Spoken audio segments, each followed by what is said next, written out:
हम सबकी लाइफ में प्रार्थना का बहुत ही महत्व है और हमें सभी धर्मों में प्रार्थना करना सिखाया भी गया है। पर जब आप प्रार्थना करते हैं तो आपको कैसे पता चले कि आप बिल्कुल सही प्रार्थना कर रहे हैं?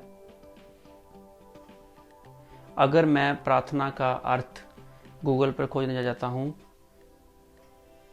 तो वहाँ पर लिखा है a solemn request for help और expression of thanks address to God और गुडेजेस। इसका अर्थ हुआ कि जब हम गॉड से या परमात्मा से हेल्प मांगते हैं, हेल्प मांगने तो वो जब रिक्वेस्ट करते हैं, निवेदन करते हैं और या फिर अपना धन्यवाद जाहिर करते हैं, तो दोनों ही अर्थों में इसको प्रार्थना माना गया है। प्रार्थना में मैंने देखा है कि हम सभी एक तरह से कुछ ना कुछ मांग ही रहे होते हैं। भगवान मुझे दे दो, मुझे वो दे दो, मेरी ये मनोकामना पूरी कर दो, मेरी ये इच्छा पूरी कर दो, मुझ पर कृपा कर दो, मुझे ये दे दो, वो दे दो। तो इसमें मुझे जो ये चीज़ें लगती हैं, मुझे ये एक प्रार्थना कम, ये एक डिमांड और ऑर्डर की तरफ ज़्यादा लगती है। दूसरी तरफ कुछ लोग इस तरह से कहते हैं कि हे भगवान मेरा ये काम कर दो, मेरा वो काम कर दो, तो मैं आपको इतने रुपए चढ़ाऊँगा या इतना दान करूँगा या ये कर दूँगा या वो कर दूँगा।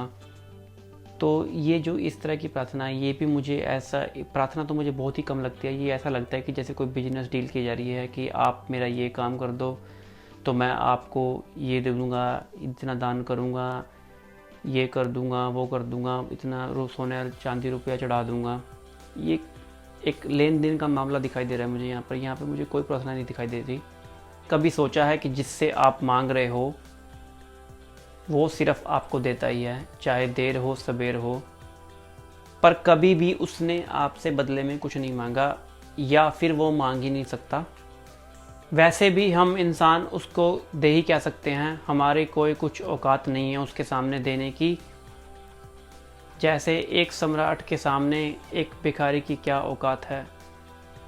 हम भिखारी की ही तरह तो हैं, कभी कुछ मांगते हैं तो कभी कुछ।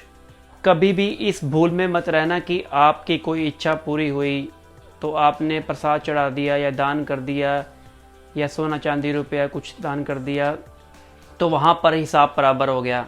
क्योंकि शायद आप भूल गए हैं कि जो बहुमूल्य जीवन उस परमात्मा ने हम सभी को दिया है, हम उसका मूल्य कभी भी नहीं चुका सकते।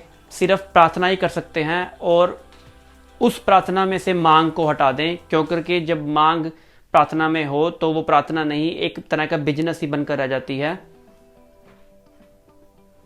और अगर आप सच में ही प्रार्थना करना चाहते हैं तो आपकी प्रार्थना जो है वो धन्यवाद से ही शुरू करें और उसका अंत भी धन्यवाद पर ही होना चाहिए। अगर आप सच में ही प्रार्थना करना चाहते हैं तो आप उस प्रार्थना में सिर्फ धन्यवाद ही धन्यवाद करें, क्योंकि आपको इस जीवन में जो कुछ भी मिला है वो सब उस परमात्मा की तरफ से ही मिला है। और आप कितना ही कुछ करना चाहें, आप इस हिसाब को कभी भी बराबर नहीं कर पाएंगे। अगर आप कुछ करना ही चाहते हैं तो आप प्रार्थना कर सकते हैं। सिर्फ उस प्रार्थना में आप जो है धन्यवाद से ही वो प्रार्थना शुरू हो आपकी और धन्यवाद पे ही उस प्रार्थना का अंत हो। आप इस तरह की एक प्रार्थना ही कर सकते हैं सिर्फ। जब आप इस तरह से प्रार्थना करना शुरू करेंगे तो आपका जीवन पूरी तरह से बदलना शुरू हो जाएगा, क्योंकि इस प्रार्थना में अब कोई मांग नहीं होगी। तब वो पूरी तरह से एक निष्काम प्रार्थना होगी। और वैसे आप किसको बता रहे हो मांग कर, क्योंकि जिससे आप मांग रहे हो वो तो सर्वव्यापक है, सब कुछ जानता है। धन्यवाद।